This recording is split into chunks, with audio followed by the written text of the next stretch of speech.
여러분들은 집착하는 사람인가요? 나는 어떤 것에 좀 집착이 강한 편이다, 이런 사람입니까? WHO에서 2019년에 30년 만에 새로운 질병 분류의 기준을 첨가시켰는데, 그게 이제 게임 중독이나 어떤 강박장애도 포함시켰습니다. 이게 질병으로 분류를 했다는 겁니다. 공식적인 것이 아니다라고 말하는 사람도 있지만, 어쨌든 현대인이 갖고 있는 가장 큰 어떤 질병 중에 이것이 포함됐다는 것은 좀 의미하는 것, 시사하는 것들이 클 것입니다. 그래서 요즘 뭐 TV 봐서 알듯이 저장 강박에 빠져 있는 사람도 보잖아요. 그러니까 뭐 물건을 버리지 못하고 집에다 계속 쌓아서 이제 집이 진짜 터질 것 같은 그런 상황들을 보죠. 이 집착을 갖고 있는 사람들의 몇 가지 특징이 있는데요. 이 집착의 첫 시작은 불안으로부터 시작된다고 합니다. 알 수 없는 불안이 촉발점이 되어서 그 집착을 하게 된다는 거예요. 그 다음에 이 집착에 빠진 상태면 컨트롤이 잘 안 된다는 겁니다. 내가 이 정도 하고 그만둬야지라고 해야 되는데 그게 잘 안 된다는 거예요. 그래서 이 집착을 하고 있는 사람들은 근본적인 만족이 채워지지 않는다는 겁니다. 끊임없이 계속 그렇게 그걸 채우기 위해서 노력하는 거죠. 마지막으로는 이 집착에 빠진 사람의 특징이 상식을 벗어난 합리화를 한다는 거예요. 보통 사람의 상식을 이미 뛰어넘은 겁니다. 그래서 그 보통 사람의 생각으로는 도저히 이해할 수 없는 어떤 행동들을 한다는 겁니다. 현대인의 특징이고, 또 우리도 그런 집착에 빠질 수 있다는 것을 좀 고려해서 볼 때, 오늘 함께 읽은 이 말씀을 통해서 주시는 은혜를 좀 그 주제를 가지고 좀 찾아보려고 한다는 거예요. 누구나 집착에 빠질 수 있고 누구나 그런 상황에 빠질 수 있다는 것입니다. 함께 읽은 본문은요, 우리가 너무나 잘 알고 유명한 본문입니다. 어떤 내용이고, 친척 결혼식에 예수님과 그의 제자와 어머니가 초대를 받습니다. 그러니까 친척 결혼식에 간 거예요. 그런데 거기서 마침 포도주가 떨어진 겁니다. 그리고 이제 어머니가 예수님께 포도주가 떨어졌습니다 라고 요청을 하죠. 그리고 어떤 일이 일어납니까? 청결을 위해서 사람들의 그 손 씻고 발을 씻는 그 청결을 위해서 그 집 앞에 준비되어 있는 그 물 항아리에 가득 채우라고 말하죠. 그리고 하인들은 그 명령대로 가득 채웁니다. 그리고 예수님은 거기서 기적을 베푸셔서 물이 포도주가 되게 하는 변화를 일으킵니다. 그리고 사람들이 칭찬하죠. 보통 연애를 하면은 좋은 포도주를 앞에 주고 뒤에는 좀 취하니까 나쁜 포도를 주는 게 보통의 그 연애의 특징인데, 이 결혼식은 그렇지 않다는 겁니다. 가면 갈수록 더 좋은 포도주가 나온다고 칭찬하는 장면입니다. 그리고 마지막에 이것을 표적으로서 가나안에 처음 예수님이 행하셨다. 이것이 함께 읽은 본문의 처음과 마지막이에요. 그래서 우리는 이 본문을 읽으면서 또 어렸을 때부터 이 본문을 접해본 그 주일학교 학생들을 비롯한 우리 성인들도 이 본문을 대하면 무엇을 생각하느냐? 믿음을 가지고 그렇게 순종해야 된다. 그러면 기적이 일어난다. 이렇게 우리는 알고 그렇게 배웠어요. 그래서 믿음에 순종했던 마리아와 또 그 말씀대로 따랐던 그 하인들, 이 사람의 믿음의 표본을 가지고 이것을 좀 이해하려는 경향들이 있어요. 하지만 오늘 이 포인트는 거기에 있지 않다는 데 있습니다. 앞서 말했듯이 현대인이 갖고 있는 가장 큰 집착, 애착에 대한 본문으로 볼 수도 있다는 것이에요. 그래서 특별히 세 가지 질문을 통해서 이 본문이 우리에게 주는 의미가 무엇인지 그것을 좀 살펴보려고 하는 것입니다. 그 첫 번째 질문이 무엇인가? 왜 예수님의 어머니는 예수님을 재촉하고 있는가라는 질문이에요. 자, 함께 읽은 말씀의 3절에 이렇게 말합니다. 포도주가 떨어진지라 예수의 어머니가 예수에게 이르되 저들에게 포도주가 없다 하니라고 말하거든요. 그러니까 지금 그 결혼식장에 초대를 받은 그 예수님과 제자들과 어머니가 있었는데 마침 그 결혼식에서 포도주가 떨어진 거예요. 그리고 어머니였던 마리아가 예수님을 바라보면서 포도주가 없습니다라고 말해요. 근데 이 말 속에는 좀 의미가 많이 담겨 있거든요. 그냥 단순하게 포도주가 떨어졌다는 의미만 담겨 있지 않습니다. 근데 이 말씀을 우리가 지금까지 이해하기는 뭐냐? 예수님이 포도주의 문제를 해결할 분으로 보았기 때문에 바로 그 어머니 마리아가 예수님께 그것을 요청했다라는 그 뜻으로 이해할 수 있어요. 맞아요. 틀린 건 아닙니다. 그런데 우리는 이것을 어머니 마리아의 어떤 믿음으로 볼 수 있느냐? 이거예요. 근데 대부분 이제 믿음으로 봤거든요. 근데 사실 이 본문을 읽어보면 그것을 믿음으로 보기에는 너무 정보가 생략되어 있습니다. 그래서 대부분 앞서 말했듯이 믿음으로 보았던 그 본문은 5절의 말씀에 근거해요. 뭐냐? 너희에게 무슨 말을 하든지 그대로 하라. 이게 어머니의 말이거든요. 그러니까 이 믿음이라는 것을 통해서 결국 이렇게 기적을 베풀었지 않았는가? 이것을 우리는 교훈으로 삼습니다. 그런데 이게 믿음이 중요한 본문이면 마리아의 믿음 혹은 그 종의 믿음을 예수님이 칭찬하는 장면으로 끝나야 되거든요. 그렇지 않겠습니까? 우리가 병고침을 받은 그 사람이 예수님이 칭찬하잖아요. 네 믿음이 너를 구원했다라고 칭찬하지 않습니까? 근데 함께 읽은 본문에는 그 내용이 전혀 등장하지 않습니다. 그러니까 믿음으로 보기에는 좀 애매한 부석이 있다는 겁니다. 좀 더 면밀하게 살펴보면 이 본문이 과연 믿음으로 주어진 것인가? 아닐 수도 있다는 것을 전제해서 보는 거예요. 마리아의 칭찬이 등장하지 않기 때문에 그렇습니다. 이 본문을 통해서 우리가 먼저 이해해야 할 게 뭐냐면 유대인들은 어떤 것에 집착하고 있었는가라는 존재를 좀 생각해 봐야 되는 겁니다. 유대인의 특징이죠. 그리고 왜 예수님의 어머니였던 마리아는 그 예수님을 그렇게 재촉하듯이 말을 했을까라는 이유를 생각해 봐야 되는 겁니다. 유대인에게서 가장 중요한 것이 있는데 이 정결하다는 뜻이에요. 거룩하다는 거죠. 남들과 다른 어떤 삶을 산다는 걸 굉장히 중요하게 여겼거든요. 그래서 깨끗하게 사는 것을 굉장히 중요하게 여겼어요. 먹는 것도 그렇고 입는 것도 그렇고. 그래서 불결한 곳에 가는 것을 굉장히 두려워하는 사람입니다. 정결이 중요한 사람이에요. 또 뭐가 중요하냐? 예식이 중요해요. 예식. 그러니까 이방 민족은 하지 않는 어떤 예식을 굉장히 중요하게 여겼거든요. 그러니까 유대인들에게 있어서 이 정결과 예식은 굉장히 중요한 개념이었어요. 근데 이 정결과 예식이 동시에 등장하는 장면이 어디냐? 결혼식이라는 거예요. 결혼식이라는 겁니다. 그래서 당시 유대인들은 예식이 온전히 진행되지 못하는 것을 굉장히 큰 수치로 여겼습니다. 수치뿐만이 아니라 죄로 여겼어요. 다른 뜻으로 본다면 하나님의 백성답지 못한 상태라는 것이 겁니다. 자격이 부족하다는 거죠. 결혼 예식, 우리가 생각하기엔 결혼 예식을 하다 보면 실수할 수도 있죠. 그렇죠? 네. 그런데 유대인들에게서 이 예식은 잘못 진행이 되면 죄이다라고 생각했던 거예요. 유대인이 죄에 대한 집착을 갖고 있었고 그 단면을 볼 수 있는 것이 바로 함께 읽은 이 본문이라는 겁니다. 그 결혼식의 가장 중요한 여흥을 책임져야 될 그 포도주, 음료수가 떨어진 겁니다. 그러니까 이것은 뭐죠? 곧 유대인으로서의 자격이 없다라는 것을 보여주는 겁니다. 그러니까 유대인들은 그런 정결에 대한 또 예식에 대한 집착을 갖고 있었고 그것이 좀 지나쳤다라는 것이에요. 메시아로 오신 예수님을 보면서 죄와 수치와 정결하게 해주실 분은 결국 예수님이시죠. 그런데 당장의 문제에 빠져서 예수님을 예수님으로 보지 못했던 겁니다. 그래서 그 어머니였던 마리아가 예수님을 지금 재촉하고 있는 겁니다. 결혼식장에 이 포도주가 떨어졌으니까 문제가 커졌습니다. 예수님 이거 해결해 주세요. 물론 예수님은 해결해 주실 수 있는 분이죠. 하지만 그들 유대인들이 지금 정결에 매달리고 있고 집착에 매달리고 있다는 것을 예수님이 잘 알고 계셨던 겁니다. 우리가 보면요. 급하게 어떤 일이 생기거나 아니면 예상하지 못한 일이 생겼을 때 항상 우리는 헛발질을 합니다. 잘못된 선택을 해요. 당장 방법이 없을 때 우리는 실수를 하게 됩니다. 신중하지 못해요. 그래서 어떻게 좀 뭐 해달라고 이상한 걸 붙드는 경우도 있습니다. 그래서 실수가 일어나고 실패가 일어나죠.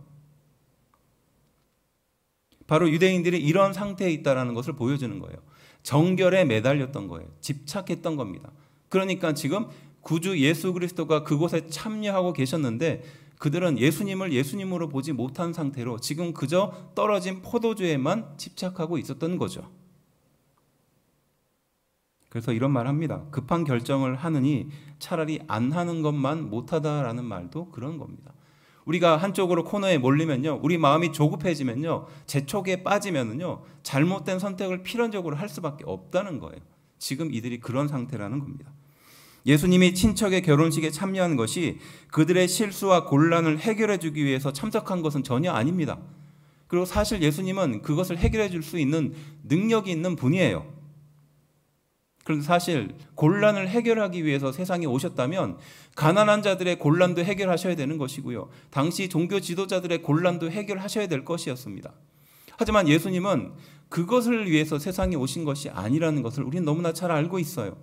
돈이 떨어지면 돈을 채워주기 위해서 예수님이 오신 것이 아니라는 겁니다. 건강한 문제가 생기면 건강의 문제를 해결하기 위해서 오신 것만이 아니라는 겁니다.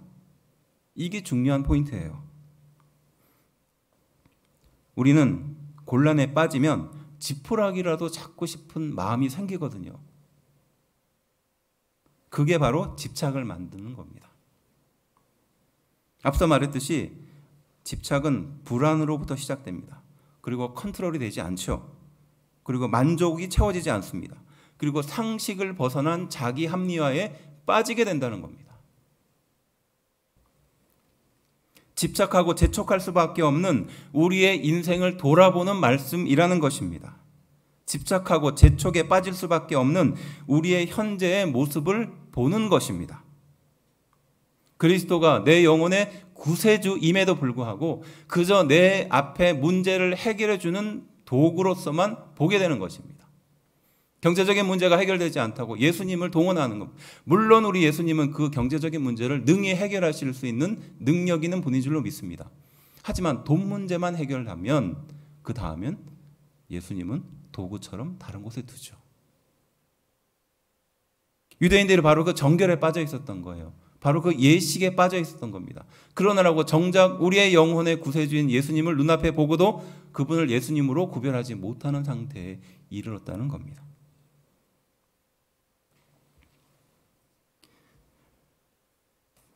예전에 섬겼던 교회에 어느 날 주일날 키가 자그마한 여자분이, 부장한 분이 오셨는데 그 여자분이 젊어요. 20대 중반 정도도 안 됐을 겁니다. 이 젊은 여자분이 왔는데 그 여자분의 등에 그 여자분의 몸집만한 아기가 매달려 있는 거예요. 그 아기가 유독 컸던 것 같아요. 아기였는데 유독 컸는지 아니면은 이렇게 걸어다니는 걸 애가 싫어했는지 포대기에 아기를 이렇게 뒤에 짊어지고 왔는데 애가 이만해요. 몸집도 조그만한 그 여자 성도님인데. 근데 이제 이야기를 들어보니 이제 그 교회 근처에 그 미혼모 시설에 있는 분이었습니다. 그래서 남편과 이런 정상적인 결혼의 관계를 맺지 못하고 아이를 낳고 이제 어떻게 해결하지 못하는 상황에 그런 시설에 들어오신 분이에요. 그래서 이제 그 주에 전사님하고 신방을 갔죠. 갔는데 손을 보니까 손이 다 부르터 있어요. 손이 하얗게 이렇게 껍질이 다 벗겨져 있는 겁니다. 빨갛게 되어 있고 그러니까 처음에는 몰랐어요. 몰랐는데 이제 몇 주 이제 여전사님이 신방을 다녀오고 이제 살짝 이야기를 해주는 겁니다.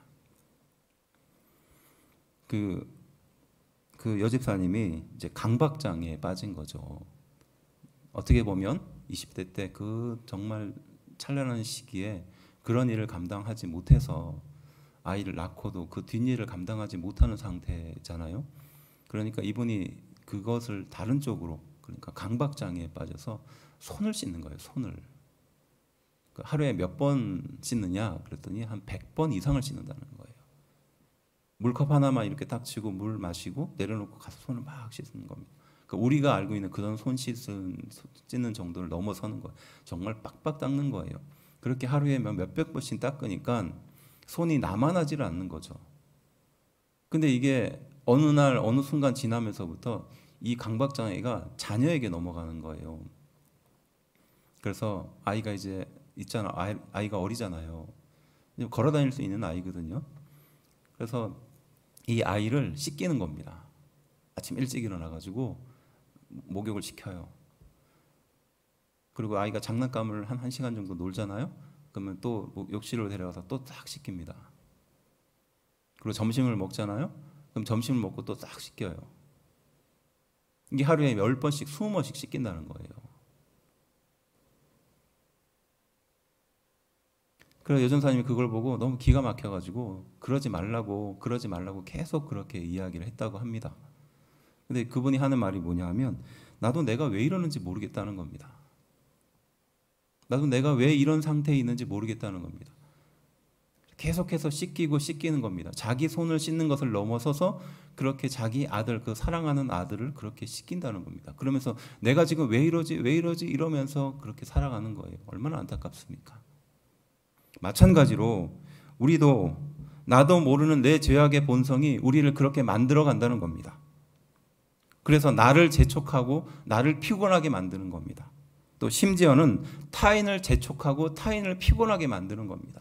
심지어는 하나님을 재촉하고 하나님을 피곤하게 만드는 겁니다. 왜 예수님의 어머니는 예수님을 재촉했을까요? 결국 나도 모르는 내 죄악이, 정결의식이 예수님을 그렇게 재촉하게 만들었다는 겁니다. 두 번째는 무엇입니까? 왜 예수님은 이렇게 대답하시고 말씀하셨을까요? 라는 질문입니다. 우리는 이 말씀을 읽어보면서 마리아의 믿음이 아닌 이유를 찾아볼 수 있는 근거가 여기에 있습니다. 앞서 말했듯이 그 어머니였던 마리아가 예수님을 바라보면서 지금 포도주가 떨어졌습니다 라고 어떻게 보면 간절한 마음을 가지고 예수님께 부탁을 하고 요청을 했어요. 해결해 달라는 거죠. 그런데 그 예수님의 대답이 이런 겁니다. 우리 4절 말씀인데요. 함께 좀 읽어볼까요? 시작. 예수께서 이르시되 여자여 나와 무슨 상관이 있나이까? 내 때가 아직 이르지 아니하였나이다. 이렇게 말해요. 이 말씀을 읽어보면 오해하기 딱 좋습니다. 어머니의 대답이잖아요. 어머니의 그 질문이지 않습니까? 지금 포도주가 떨어졌습니다. 좀 해결해 주세요 라고 예수님께 지금 부탁을 하고 있는데 그 말을 듣는 예수님의 대답은 뭐죠? 여자여 나하고 그게 뭔 상관입니까? 이런 거예요. 그럼 이 말을 들으면 예수님은 온화한 걸로 알고 있었는데, 사랑이 많으신 분으로 알고 있었는데 아닌가? 좀 신경질적인 분이신가? 혹은 또 어머니하고 좀 싸우셨나? 이렇게 오해할 수 있는 본문입니다. 예수님은 바로 그 어머니의 포도주가 떨어졌다는 말을 듣고 정상적으로 대답하기보단 여자여 그게 나하고 무슨 상관입니까? 라고 말하는 장면이에요. 특별한 이유가 있다는 것입니다. 이것을 이해하기 위해서는 함께 읽은 이 본문이 어디에 위치하고 있는지를 좀 살펴봐야 돼요. 그래서 이 본문이 등장하는 앞에 어떤 내용이 등장하느냐, 무화과 나무에서 거룩하게 살고 있는 나다나엘, 그 예수님의 제자 중에 한 명이에요. 그 제자를 지적하는 장면이 나오거든요. 그러니까 무화과 나무라는 것은 당시에 굉장히 거룩한 곳이었어요. 그러니까 지금은 우리에게 비유하자면 선비 같은 겁니다. 일평생 학과 같이 고결하게 순결하게 그렇게 살아왔던 사람이에요. 그걸 당시의 유대인들은 무화과 나무 아래에서 예수 그리스도, 그러니까 메시아를 기다렸던 사람을 바로 이렇게 표현했거든요. 그러니까 일평생 순전하고 거룩하게 순수하게 살았던 사람이 바로 이 나다나엘이었거든요. 그 사람을 이야기하면서 예수님은 네가 오랫동안 간절히 갖고 있는 꿈과 그것을 내가 너무 잘 알고 있다. 그리고 이제 그것이 이루어졌다라고 말씀하시거든요. 오랫동안 거룩히 하나님 메시아를 기다렸던 그 나다나엘을 칭찬하는 장면이 앞에 등장합니다. 그리고 그 메시아가 이제 왔다라고 말하거든요. 그리고 함께 읽은 말씀 그 뒷부분에 뭐가 등장하느냐면 강도의 굴혈에서 그 잘못된 장사를 하는 사람들을 쫓아내는 장면이 등장해요. 그러면서 거기에 2장 17절에 이렇게 말합니다. 제자들이 성경 말씀에 주의 전을 사모하는 열심이 나를 삼키리라 한 것을 기억하더라. 이게 당시 속담이거든요.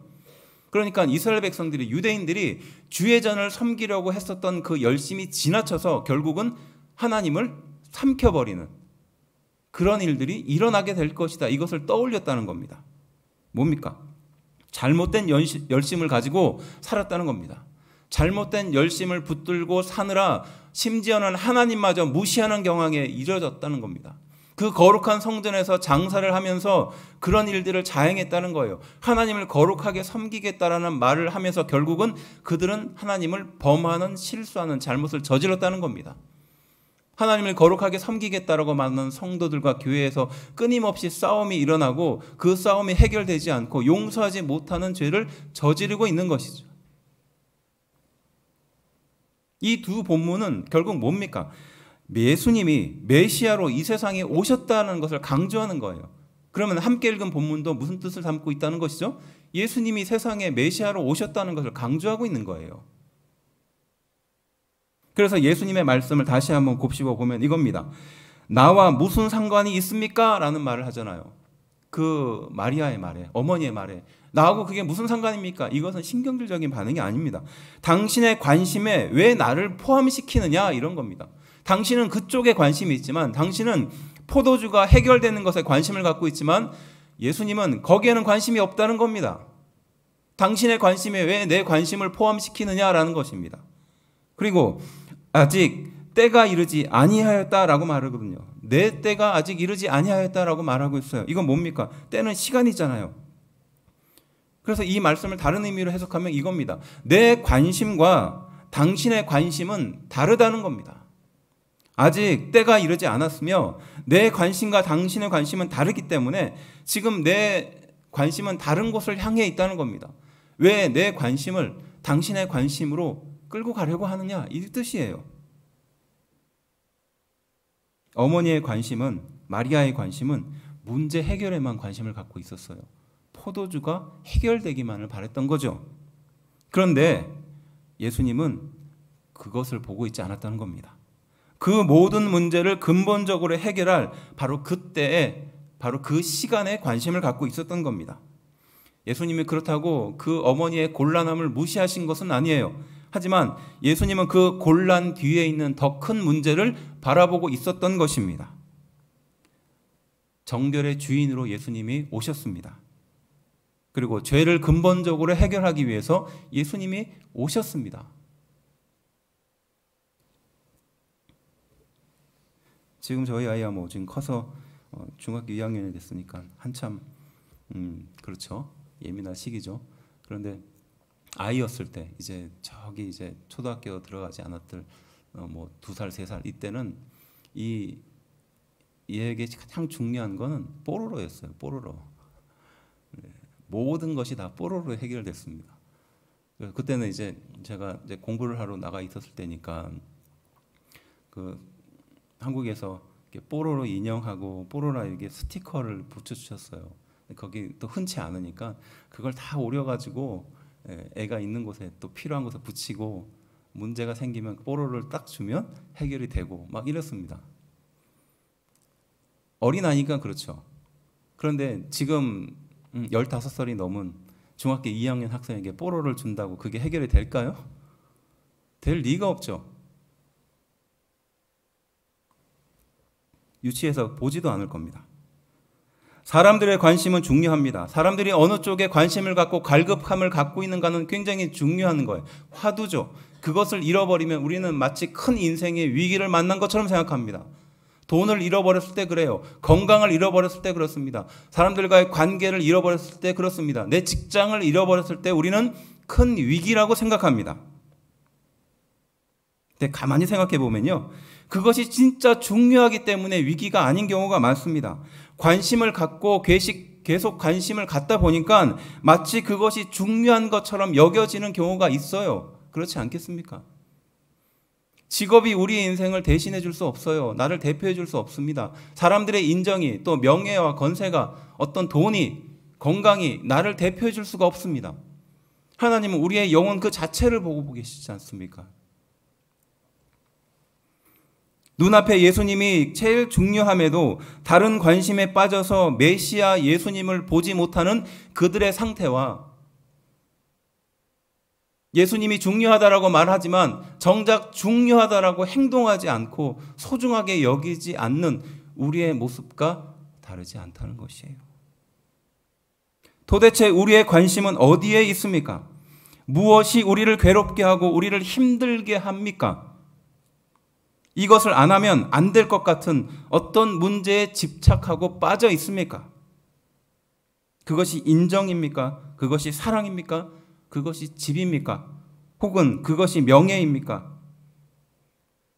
그것에 너무 많은 인생의 의미를 걸고 있지 않습니까? 예수님은 그들의 곤란과 위기를 해결하기 위해서 이 세상에 온 것이 아닙니다. 물론 우리 예수님은 우리의 가장 깊은 곤란과 위기를 누구보다도 잘 알고 계시는 것이죠. 하지만 그것만을 해결하기 위해서 세상에 오신 것이 아니라는 사실이에요. 그렇지만 우리 예수님은 우리의 곤란의 그 근본적인 문제를 해결하는 데 관심을 갖고 계시는 줄로 믿습니다. 내가 무엇 때문에 배고파하는지, 내가 무엇 때문에 힘들어하는지 그 근본적인 것을 관심 가져 한다는 것이에요. 어제 우리 집사님과 잠깐 대화 중에 그런 얘기 하시더라고요.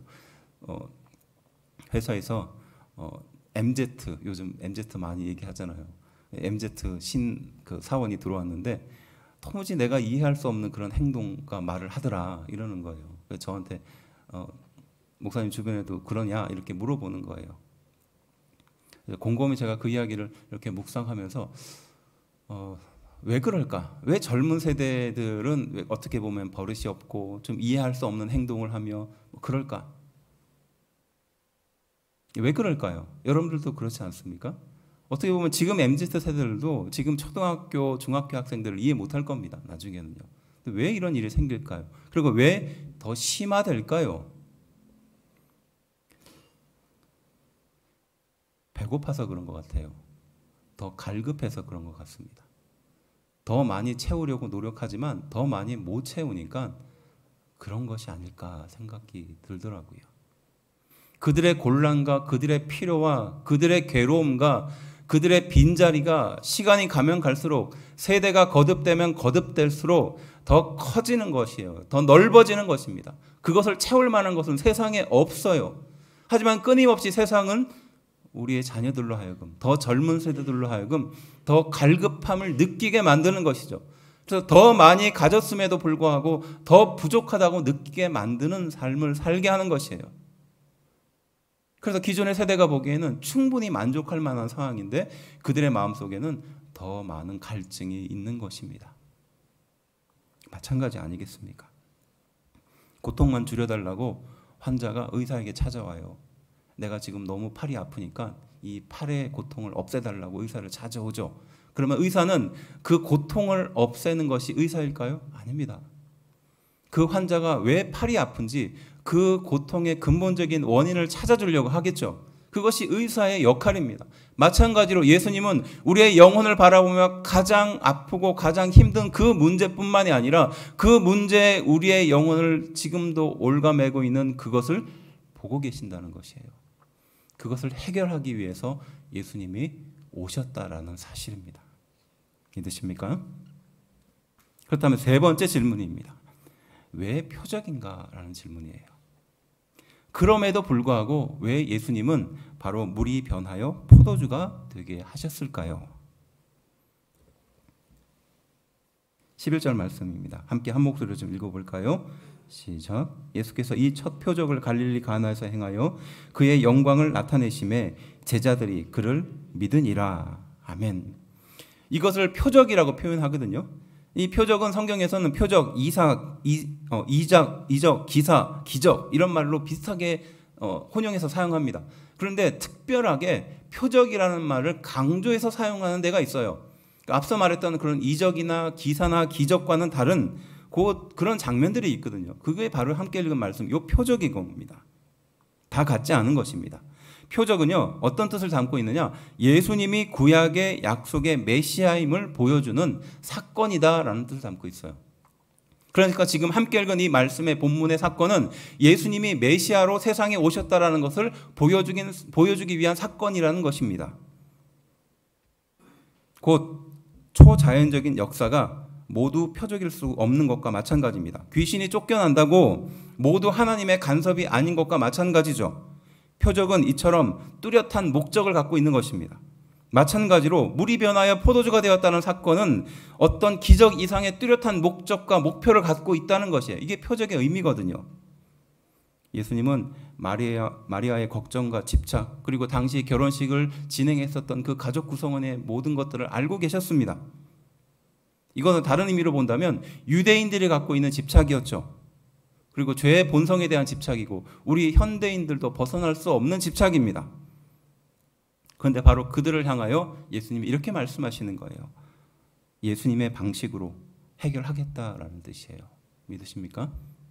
그들의 방식이 아니라 유대인의 방식이 아니라 우리의 방식이 아니라 예수님의 방식으로 해결하겠다라는 메시지예요.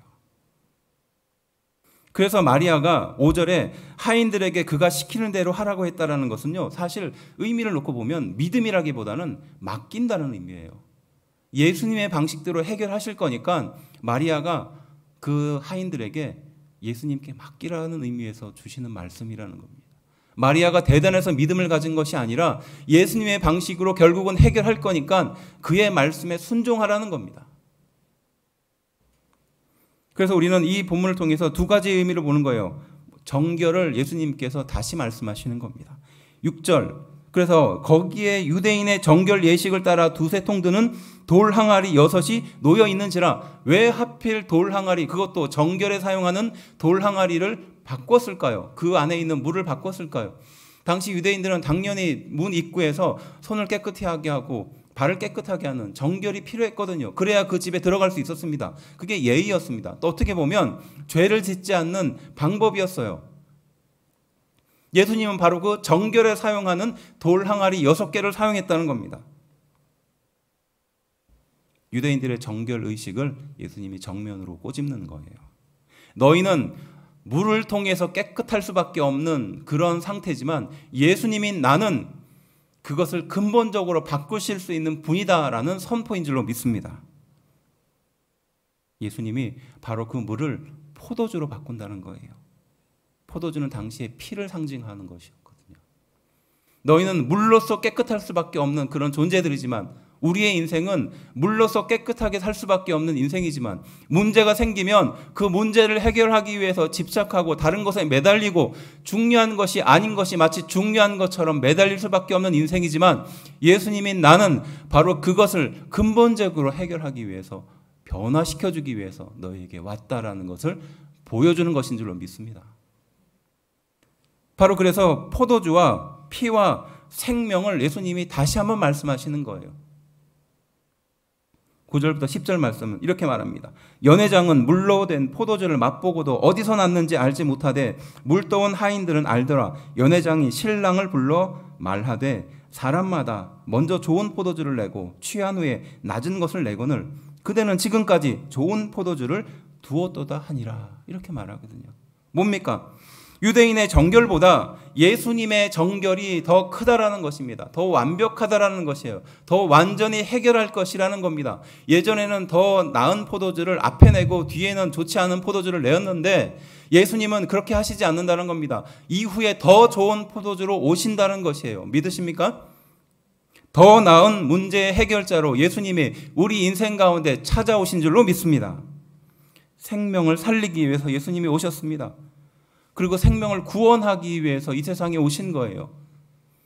내 문제를 해결할 뿐만이 아니라 내 문제의 근본적인 그것을 해결하기 위해서 예수님이 오셨다는 것이에요. 이것을 더 나은 포도주로 설명하고 있는 겁니다.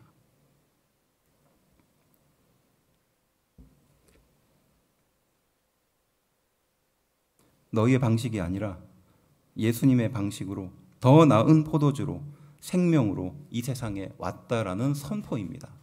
이것이 표적으로 주어졌다는 것이에요.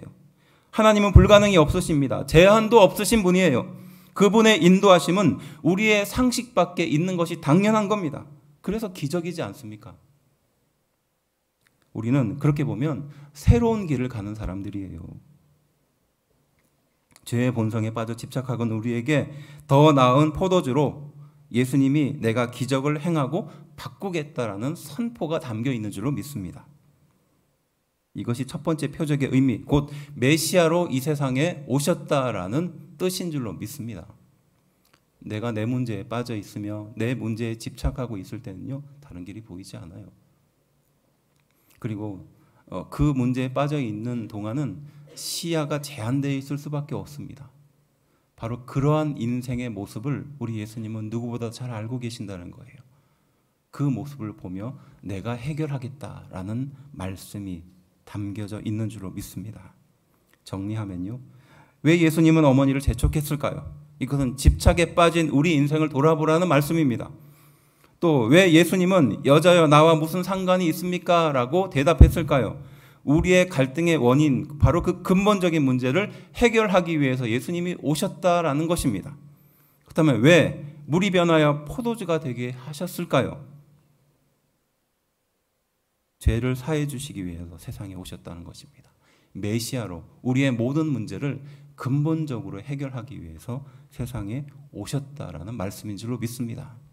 집착에 빠진 우리의 문제를 근본적으로 해결해 주시고 그것을 기적으로 해결하기 위해 예수님이 우리 인생 가운데 찾아오셨다는 말씀인 줄로 믿습니다. 그렇다면 우리는 어떻게 살아야 할까요? 어떻게 살아야 할까요? 내 관심이 끊어지고 예수님의 관심으로 새롭게 변화받아야 될 줄로 믿습니다. 우리의 영혼의 진정한 회복과 이 집착의 죄로부터 벗어날 수 있는 자유를 우리는 받은 줄로 믿습니다. 그러니 우리가 가지고 있는 내 관심이 끊어져야 하나님의 관심이 시작되는 것이죠. 내 근심과 걱정이 끊어져야 하나님의 새로운 시작의 길을 우리는 갈 수 있는 거예요. 우리는 또 어떻게 살아야 할까요? 그것은 두려워하지 말고 예수님과 함께 걸어야 하는 것입니다. 베드로가 이렇게 말합니다. 마태복음 14장 27절에 제자들이 그 바다 한가운데서 정말 아무것도 할 수 없는 곤란함에 빠졌을 때 그때 예수님이 저 멀리서 말씀하시죠. 즉시 이르시되 안심하라 나니 두려워하지 말라라고 말합니다. 그 말씀을 듣고 그 배에 타고 있었던 제자들은 참 마음이 평안했을 거예요. 그렇겠죠.